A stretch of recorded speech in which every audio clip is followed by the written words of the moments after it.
சில நாட்களில் நம்ம வந்து கொஞ்சம் அவங்கள நினச்சிட்டோம்னாக்க ரொம்ப விஷயம். எஸ்பெஷலி பௌர்ணமிங்கிறது வந்து அம்பாளுக்கு எல்லாமே விசேஷம். நீங்கள் பார்த்தீங்கன்னா எல்லா வந்து அம்பாள் கோவில், கருமாரியம்மன் எது வேணா இருக்கட்டும், பௌர்ணமி அன்னைக்கு வந்து அவளுக்கு இன்னும் இன்னைக்கு பவர் ஜாஸ்தி இருக்குது அப்படிம்பாங்க. ஸோ அதனால் வந்து பௌர்ணமி அன்னைக்கு நம்ம அந்த கோவிலுக்கு போகிறதோ, இல்லை ஒரு மாலை வாங்கி சாத்துறதோ, இல்லைன்னா நம்ம வேறு எதுவுமே வேண்டாம், சும்மா வந்து ஒரு கொஞ்சம் எண்ணெய் எடுத்து கொண்டு போயிட்டு அந்த கோவிலில் அந்த எண்ணெயை வந்து தீபத்துக்கு போட சொன்னாலே ரொம்ப பெரிய விசேஷம். ஏன்னா சாஸ்திரத்தில் சொல்லியிருக்கு, எஸ்பெஷலி சிவன் கோவிலில் வந்து நம்ம இது மாதிரி கோவிலுக்கு வந்து எண்ணெய் தீபத்துக்கு கொடுத்தோம்னாக்க அது வந்து நம்மளுக்கு கடைசி பாதைக்கு வந்து வெளிச்சமாக இருக்குமா. ஸோ அதாவது நம்மளுக்கு அந்த வரைக்கும் நம்மளுக்கு வந்து ஒரு ஒளியை நம்மளுக்கு கொடுக்கறது.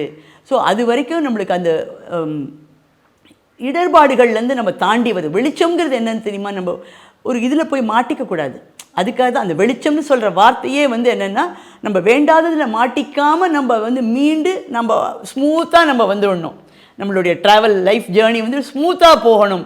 அதுக்காக வந்து இந்த கோவிலில் வந்து எண்ணெய் வந்து கொஞ்சம் எங்கள் பாட்டிலாம் எனக்கு ஞாபகம் இருக்குது, டெய்லி அதுக்குன்னு ஒரு சின்ன சொம்பு மாதிரி வச்சுருப்பாங்க ஒரு புடியோட.